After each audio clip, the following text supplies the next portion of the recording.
an Israel affairs analyst and author of My Israel. Antony, we were speaking a couple of days ago about the right-wing nature of this coalition that's being built. Has it actually become worse with this latest news?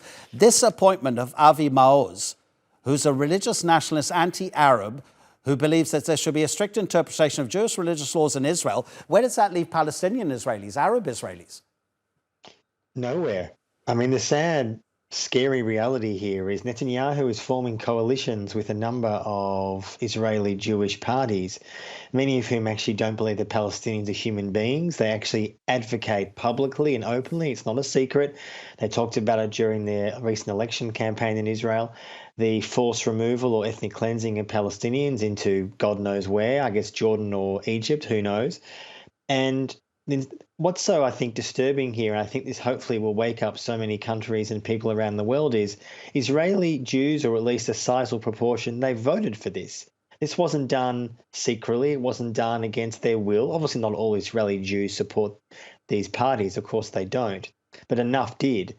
And in fact, Itamar Ben-Gvir, in many public opinion polls, in some ways is viewed as a quasi-successor to Netanyahu. So most public opinion polls of young Jewish Israelis show that, in fact, their views have hardened and become far more right-wing, more extreme, anti-Palestinian and more anti-Arab. It's a scary situation because Palestinians in some ways have no representatives in the government at all. They have no real support within Israeli Jewish society, politically speaking. And in fact, I was recently reading that out of 120 seats in the Knesset, which is the Israeli parliament, at least 110, are made up of people who believe, Israeli Jewish politicians, who believe in endless occupation and apartheid. I mean, that is an unbelievably scary percentage. It's not a minority, it's a vast majority of people. The outgoing Prime Minister Yair Lapid has described it as, and this is the quote, full-on crazy, what's happening. The thing is, Antony, look, say what you want to say, but I just want to draw a parallel between Donald Trump and Boris Johnson, okay? Two previous leaders of the UK and the United States, because people have looked at them and said, if you think that's bad, wait to see what's coming. Because as soon as you push something to its limits, you can go even further, because that person who's pushed to the limits is only setting a precedent for someone to come and go even further. Look, that's true. But at the same time, of course, and I'm not suggesting you're arguing this, but of course, the danger with that potential argument is that it suggests that Israeli Jews feel so isolated and pressured from the international community that they have no choice but to vote for more far-right or racist parties. I mean, the truth is that I think a lot of Israeli Jews do feel, in my view, mistakenly, having spent many years there, but mistakenly believe the whole world's against them. No one likes them. And therefore they have to behave as they think is appropriate, which in their view means endless occupation. The problem with that is that for decades and decades, Israel essentially has been able to do what it wants, expanding settlements, building an apartheid regime in Palestine without any kind of international opposition or criticism.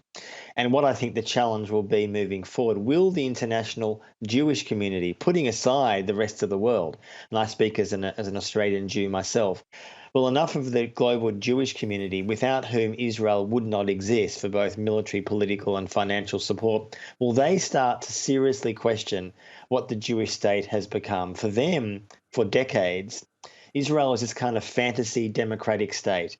How do you call yourself a democracy when you have leading politicians in the coalition clearly advocating for ethnic cleansing, the killing of Arabs, all these kind of policies which are fundamentally anti-democratic? It's really a reckoning for the global Jewish diaspora to speak up or forever hold their peace, I would say.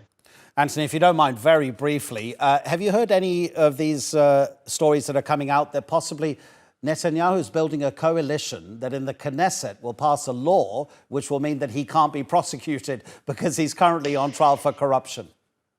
Well, the short answer is yes. And I should say, just to explain what that means very, very briefly, that what Netanyahu is attempting to do with his coalition partners is not just to annul his own trial, which for viewers I'm sure will be aware he's in the middle of a corruption trial. It's to mean that the Knesset, the parliament there, has the right to overturn Supreme Court decisions, namely by definition anti-democratic. So yes, Netanyahu could potentially have his trial annulled by his coalition partners, which of course is his goal. And that also goes to the heart of what kind of anti-democratic state Israel has become. Anthony, thanks for keeping it brief. And by the way, just to get the precise title of your book, My Israel Question by Antony Loewenstein. Or Anthony, Thank if you so prefer. much. Which one is it, Anthony or Antony? It's actually Antony, but Okay, that's great. okay. Of course, we've met in person, of course. Thanks a lot, Anthony. Thank you.